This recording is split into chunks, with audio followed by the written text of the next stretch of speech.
I feel sorry for Tinubu. We met at the airport before election. Who is speaking? This is Professor Ango Abdullahi, the former spokesperson of the Northern Elders Forum and a distinguished educationalist who once served as the Vice Chancellor of Ahmadu Bello University, Zaria, has once again shared his candid perspective on the economic situation in Nigeria.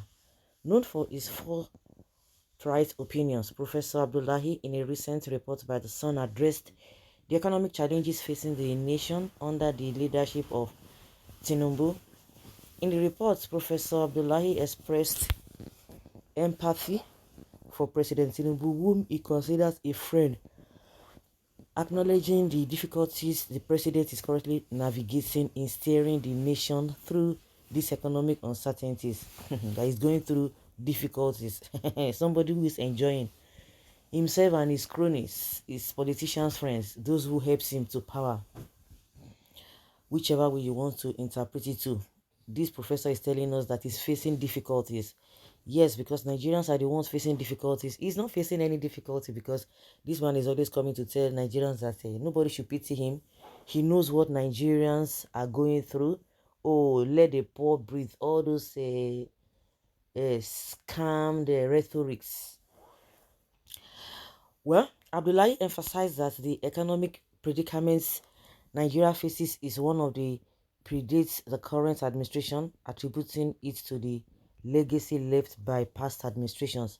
Is this man making excuse for Tinubu? According to his analysis, rather than improving, the economic situation appears to have worsened over time, creating additional burdens for the present administration. Exactly, is making excuses that what Buhari did is making leadership at this point for Tinubu to be more difficult. In his words, as seen in The Sun, he said Tinubu is my friend. Unfortunately, he by his own words said he is going to carry on with Buhari's administration, which was declared a failed administration as far as we are concerned by some of us, and we didn't hide this. We made it public. From every sensible social economic analysis, people agree that the country was in difficulties. Socioeconomic indices were negative and so on. Nigeria does not produce much. See our foreign exchange. When I was vice chancellor of Abu, it was $1 to 80 kobo. This is just about 40 years ago. Currencies in the good countries don't change in years, but 40 years and I used to buy a dollar for 75 or 80 kobo. But today, if I want to, I have to spend 1,300 to get $1. What happened is simply that Nigeria is not a producer, and if you don't produce, you can't see anything and you can't sell it in anything, and you cannot earn foreign exchange, and that won't leave and that will leave you with a respectable foreign exchange. And people who see things will determine how much you have to pay for their products, and that is it. What happened to Nigeria? We buy everything and we produce nothing. I don't even want to use these figures because it is so shameful that today to buy $1 you have to go and seek 1,300 naira. So I feel sorry for my friend Bola Tinubu. We met once at the airport before the election, but since it took off, I have not seen him personally, but I have sent a direct message through a mutual friend. I wish he can set up a team that is seriously objective. Forget about this sentiment about constitution and so on and so forth. For me, I feel that Nigeria has to go back to the drawing board and start afresh. This is the kind of English and rhetoric we hear. Let's go to the drawing board. Let's go back to the drawing board. But they never listen. The question is, who made this?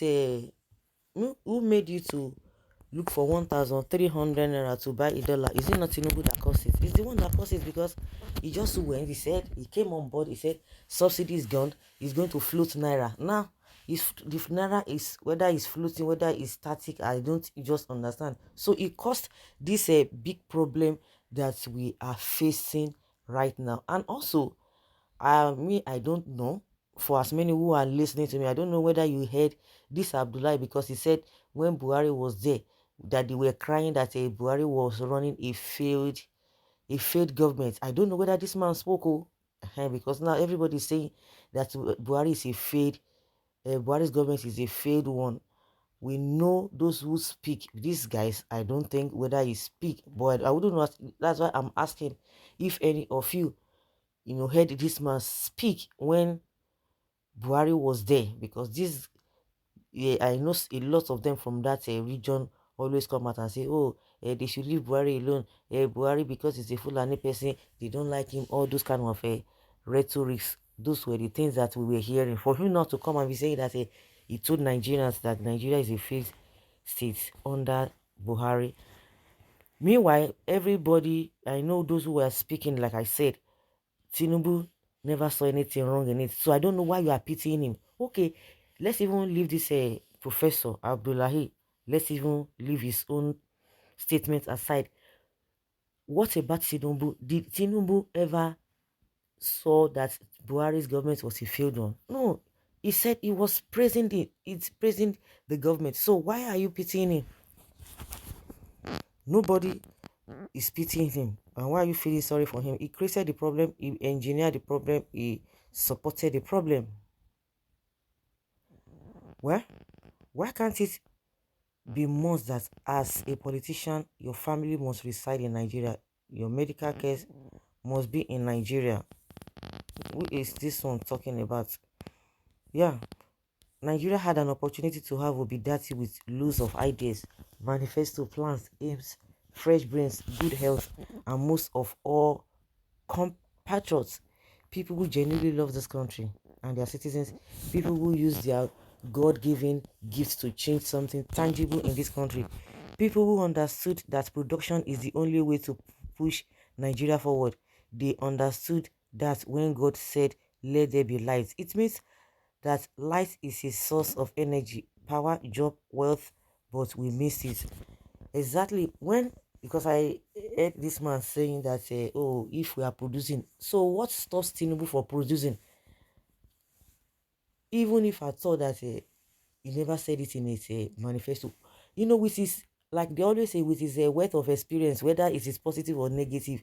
So does it mean Tinubu does not know that we are supposed to be producing in this country? But the only thing he does is go and borrow money like Buhari also, and be taxing people, looking for ways to get money from people. But why can't you produce?